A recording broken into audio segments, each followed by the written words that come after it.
The Magic Band was the backing band of American singer, songwriter and multi-instrumentalist Captain Beefheart between 1967 and 1982. The rotating lineup featured dozens of performers, many of whom became known by nicknames given to them by Beefheart. They were formed in 2003, without Beefheart. The members of the original Magic Band had come together in 1964. At this time Don Van Vliet, later dubbed Captain Beefheart, was simply the lead singer of the group, which had been brought together by guitarist and former classmate Alex St. Clair. As in many emerging groups in California at the time, there were elements of psychedelia and the foundations of contemporary hippie counterculture. The group was therefore promoted as Captain Beefheart and his Magic Band, on the premise that Captain Beefheart had magic powers and, upon drinking a Pepsi, could summon up his magic band to appear and perform behind him.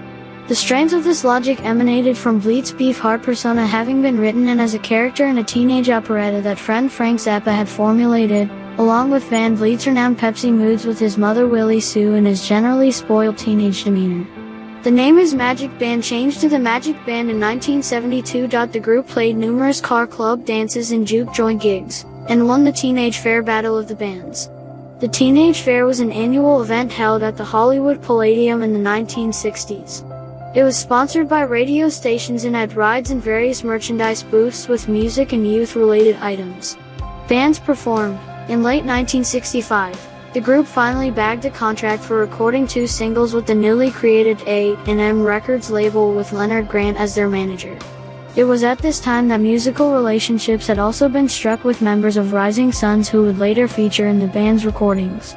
The A&M deal also brought some contention between members of the band, torn between a career as an experimental pop group and that of a purist blues band. Working with young producer David Gates also opened up horizons for Vliet's skills as a poet-cum-lyricist, with his Who Do You Think You're Fooling on the flip side of the band's first single, a cover of the Ella's McDaniel/Willie Dixon penned hit, Diddy Wah Diddy. Fate and circumstance, not for the first time, would befall the band's success upon its release, which coincided with the singles cover of the same song by The Remains. The initial lineup of the Magic Band that entered the studio for the A&M recordings was not that which emerged by the second release, Moonchild, also backed by a Vliet pen number, Frying Pan.